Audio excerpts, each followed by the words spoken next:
Well, the 48th Federal Parliament officially started this week. It's the first sitting week since the federal election in May, where Labor convincingly won. Now, while Labor has full control of the lower house with 94 members compared to the coalition's 43, things get more interesting in the Senate, where Labor only has a two-seat majority over the coalition. Independents and minor parties will play a big part in the decision-making process of what legislation passes through the upper house. That means there's a lot of pressure on my next guest to help set the agenda of this parliament. As the leader of the Nationals in the Senate, Bridget McKenzie will be trying to convince those independents and minor parties to vote with her in either passing or blocking legislation. And week one is already proving to be interesting. Bridget McKenzie, welcome to McKnight Tonight. Great to be with you. No pressure on you then. It was pretty full on yesterday in the Senate chamber. Usually the first day of Parliament's a great day of celebration and commemoration, and indeed all those constitutional requirements we have to do to actually open our Parliament after an election. But yeah, there was a bit of to and fro on the floor of the Senate, that's for sure. Well, it's interesting, isn't it? I mean, these minor parties and independents all need to try and stand out. You know, each day in Parliament, they will call a press conference, try to get some bit so they get a quick grab on the news. We saw Pauline Hanson put David Pocock up for a leadership role. Yes. They turned their back on Welcome to Country. Is this what we can expect for the next 4 years? Well, I hope not, but it was a bit surprising getting Pauline Hanson nominating David Pocock for the role of President of the Senate. I'm sure his left-wing supporters in the ACT will find that very surprising, that his number one fan in the Senate is Pauline Hanson. But it is true that Labor or the coalition will need the Greens, our other senators, to actually block or support legislation. And yesterday we just didn't see One Nation turn their back on the Welcome to Country, which is part of a significant event like the opening of Parliament. We also saw the Greens holding up protest votes around Israel, making derogatory comments to the Prime Minister as he was leaving the Senate chamber. And we've taken a very dim view of that behaviour. Yeah. One of the great things about Australia is that we have a diversity of views. They're all reflected on the floor of the Parliament. You know, people walk out during our prayers of a morning because they don't believe in them, and people, if they have a problem with a Welcome to Country or something going on, should leave the chamber. Yep. Rather than be disrespectful to everyone else who's in there. Well, Labor has a big majority in the House of Reps. Are they walking around with a swagger at the moment, knowing they can get legislation through the lower house very easily? Well, I think that's going to be, for the Labor Party to watch. And you saw the Speaker of the House, Milton Dick, warn the Labor Party not to get ahead of themselves, to be respectful of the chamber, to be aware and wary of developing hubris in this Parliament, because when they have such a significant majority and the Teals are irrelevant, the opposition will be doing everything they can to be constructive where we're able to, but obviously standing strong when we have to. It's going to be on the Prime Minister to really not get a bit too cocky. So we'll be watching that space, obviously. How is the relationship between the coalition right now with the Libs and Nats after that temporary breakup? It's like Ross and Rachel, we were on a break. Are there still tensions there? Well, no one's arguing, unlike Ross and Rachel, no one's arguing that there wasn't a break between us. Both the Liberal Party and the National Party were very clear that there were significant differences at that time. They've been resolved, and the four policy positions we feel very serious about: our divestiture of supermarkets, access to mobile connectivity in the regions, $20 billion future fund for our communities that are undergoing the impact of global transition, and indeed our other policy areas. The Liberal Party had to backflip on that, and following that, we were able to get the band back together, and now we're taking up the fight to the Labor Party each and every day, which is our job. Of course. 4 years is a long time in politics. So it sounds like you think that that little breakup helped David Littleproud. Some would say it hurt, because even today he's having to answer questions about possible leadership challenges. This, of course, came after Michael McCormack said he will vote for Barnaby Joyce's private members' bill to repeal net zero.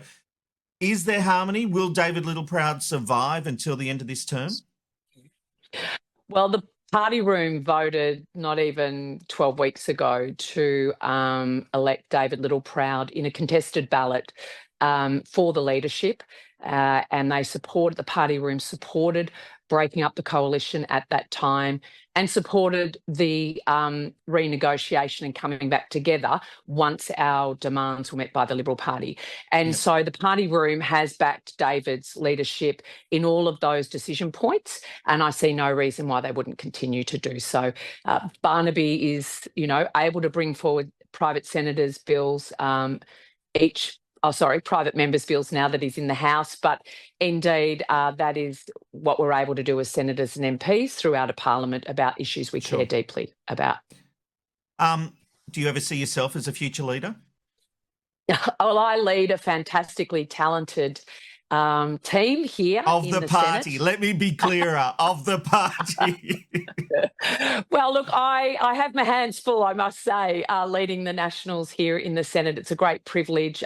With Matt Canavan, Ross Cadell and Susie McDonald, we're a diminished team following the election and the defection of Senator Nampa Price. But we are absolutely focused each and every day on the people that sent us here, the 9 million Australians who don't live in capital cities, and how we can actually deliver for them over this coming period of opposition so that we're a fighting force at the next election. That keeps me busy.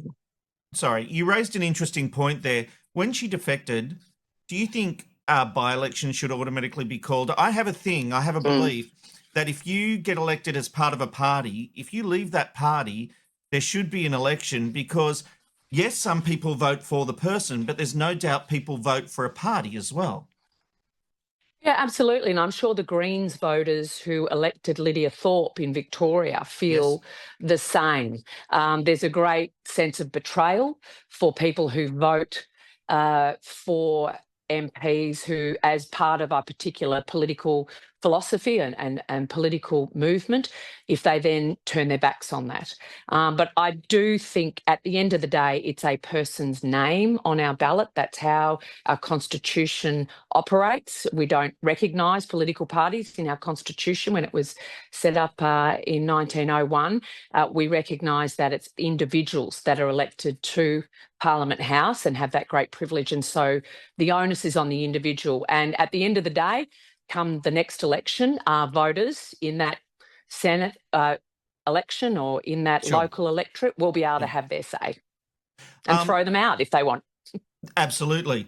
You got away with the not really answering my question, because with the leadership one, I always think it's disingenuous for a politician not to say they ever don't want the top job, because that's why you do it, isn't it? You like what you're doing. You're a goal-oriented. You go for goals. You want to get to the top, don't you? Well, when I started out in my political career, senators focused on the Senate, and if I wanted to be the Deputy Prime Minister, I would have run for a lower house seat. Sure. At the end of the day, I really love the work of the Senate. It's highly detailed, it's policy focused, and it's a lot more challenging. Every day is a negotiation here. There's a lot of diversity around the chamber, much more so than there is in the House. And you're the gatekeeper for the coalition at the moment, because everything's getting through the lower house. You have to be there trying to make sure it's good legislation.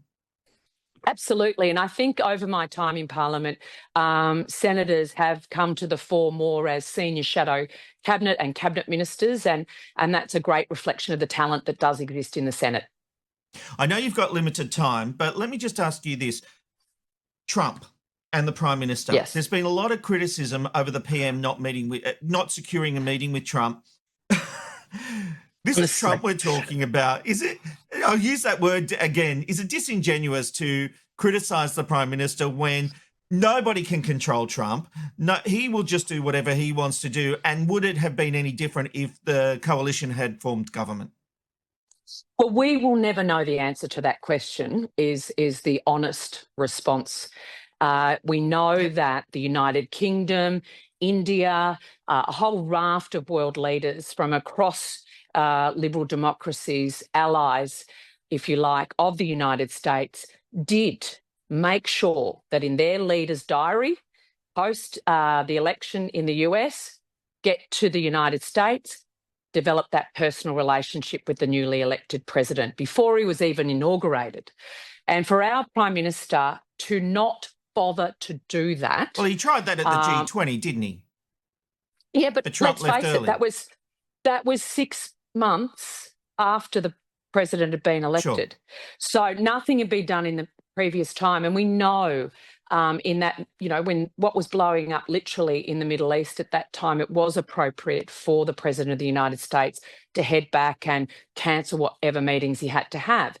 The interesting thing is the United Kingdom's Prime Minister, Keir Starmer, has clearly developed a close personal relationship with President Trump, even though he's also a Labor Party Prime Minister and a member of AUKUS.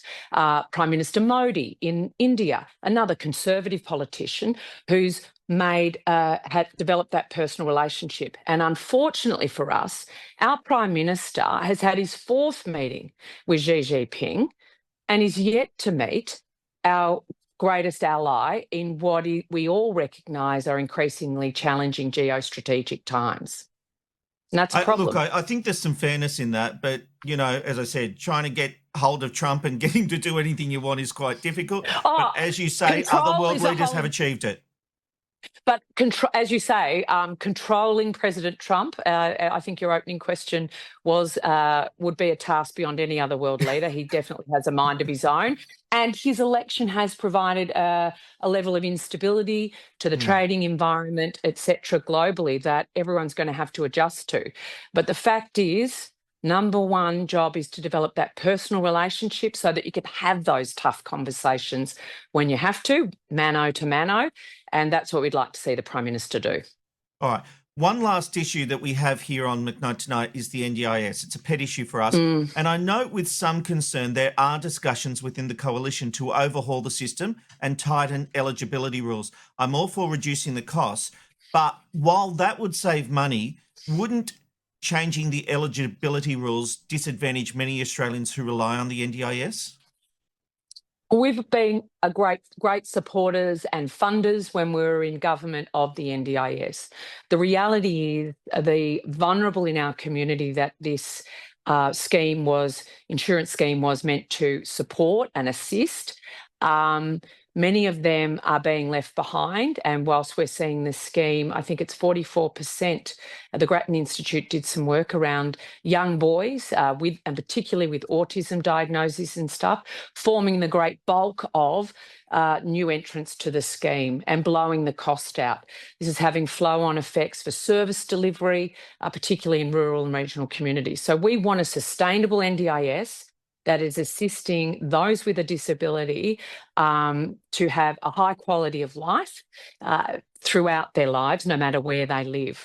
And we know that when Bill Shorten was the minister in the last parliament, he made some changes to tighten and sort of audit that, but we would have liked that to go further so that we can see this scheme continue to support the people that need that support and make sure that it's delivering a high quality service for our most vulnerable. Yeah, well, that's the thing. I don't mind send the Rauders to jail, come down hard on them. But it does make a big difference to a lot of lives. So as long as it really does.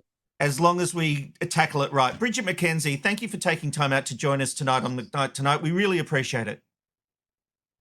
Great to be with you. Fun, insightful interviews from a washed-up producer with nothing to lose.